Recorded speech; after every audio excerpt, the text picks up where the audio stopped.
Kantiin mo na lahat, wag lang ang aking magulang at pamilya. Yan ang bukang bibig na mga taong mapagmahal sa magulang at pamilya. Ako po ang inyong lingkod, tagapanood TV. Isang mabiyaya at masaganang araw po sa ating lahat.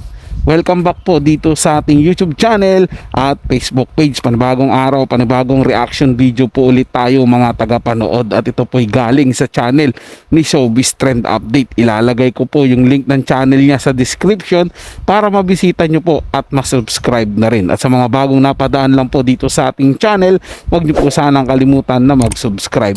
Hit nyo na rin po notification bell para lagi po kayong updated sa mga bago pang video na ating ilalabas.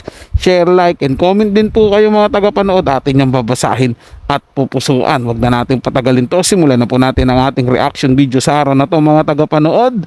Let's do this! Welcome back sa aking channel. Anak ni comedy queen Ai de las Alas na si Sofia de las Alas sumabog sa galit dahil sa pambabasto sa ina niya, at hinamon si Chloe San Jose na magkita sila kung talagang palaban ito. Panuurin at pakinggan ang buong detalye.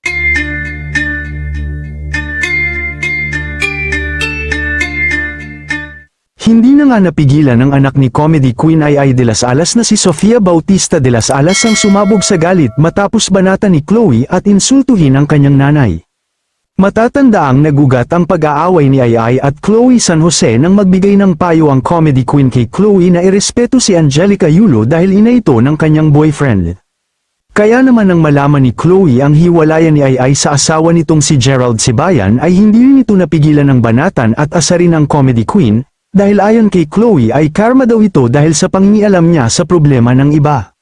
Siyempre bilang anak na may pagmamahal at respeto sa magulang, agad naman rumesbak ang anak ni Ai na si Sofia de las Alas kay Chloe San Jose, dahil sa pambabastos nito sa kanyang pinakamamahal na ina. Kaya naman hiniling ni Sofia kay Chloe na baguhin sa publiko ang privacy ng kanyang post at isa publiko ang mga pang-iinsulto niya kay Ai kung matapang siyang harapin ang opinyon ng netizens. Aniya, matapang ka, public mo naman post mo regarding my mom. Matapang din na hinamon ni Sofia si Chloe San Jose na magkita sila as soon as possible kung matapang talaga ito. Aniya, kita tayo sa Manila, matapang ka eh. Ngunit ang tanging naging tugon lang ni Chloe ay nag-message siya kay Sofia. Samantala, inakala naman ni Chloe na fake account ang Facebook user, ngunit dahil sa kumpirmasyon ni Sofia, muling pinag-usapan ng netizens ang posibleng pagkikita ng dalawa. Ang tanong lang dito ay kung sisipot pa si Chloe sa hamon ng anak ni Ai na si Sofia.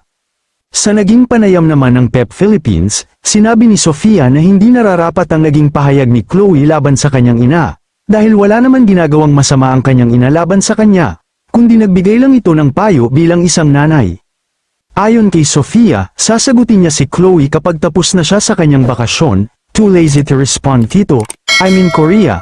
I don't want to waste my time arguing with her. Well, dito mo talaga makikita ang pagmamahal ng isang anak sa magulang, na gagawin ng lahat maipagtanggol lang ang kanilang ina. Patunay lang dito si Sofia, na naikumpara naman kay Chloe na bastos, walang respeto at walang pagmamahal sa sariling ina. Kayo mga ka-showbiz, anong masasabi nyo sa ating showbiz topic ngayon? Kahit sinong siguro ang anak mga tagapanood kapag kinanti yung mga magulang nila, talagang magre-react yan at talagang maghahamon po yan.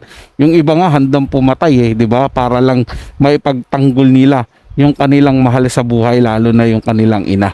Di ba? Kasi hindi naman po kasi maganda yung ginawa ni Chloe San Jose na pagpo-post ng ganon sa kanyang social media account na parang pinagtatawanan niya si Idol Ai de las Alas sa pagkakaroon nito ng hiwalayan sa kanyang 10 taong nakarelasyon na si Bayan. Di ba mga tagapanood, hindi po magandang biro yun. Kung tingin man ni Chloe San Jose na biro lang niya po yun, hindi po magandang biro yun mga tagapanood. Hindi po nakakatawa yung ganyang bagay. Di ba kasi malinaw po na ang nangyari kay Idol Ai de las Alas is malaki pong panloloko. Hindi po ba mga tagapanood, after 10 years na nakasama mo yung tao, actually napakinabangan po talaga si Madam Ai de las Alas nung lalaki ay bigla na lang iniwan ng basta-basta na basang isang chat man lang, parang ano lang parang kung sino-sino lang po mga tagapanood na chat lang sabihin, oh sige, ayoko na sa'yo, tapos na tayo. Wag ganun mga tagapanood, di ba? Siguro, ito si Chloe San Jose, wala na talaga sa matino niyang pag-iisip, mga tagapanood, kaya niya nabibitawan yung mga ganun salita.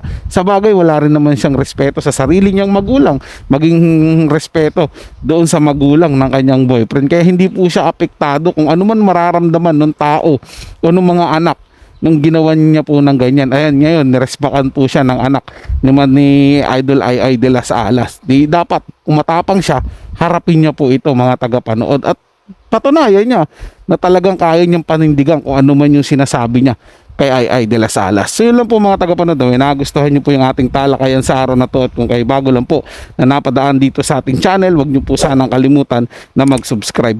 Hit niyo na rin po ang notification bell para lagi po kayong updated sa mga bago pang video na ating ilalabas. Share, like, and comment din po kayo mga tagapanood, ating yung babasahin at pupusuan. So hanggang sa muli po, ito yung Tagapanood TV. Komento at opinion lamang, wala pong personalan. Paalam po at mabuhay po kayong lahat.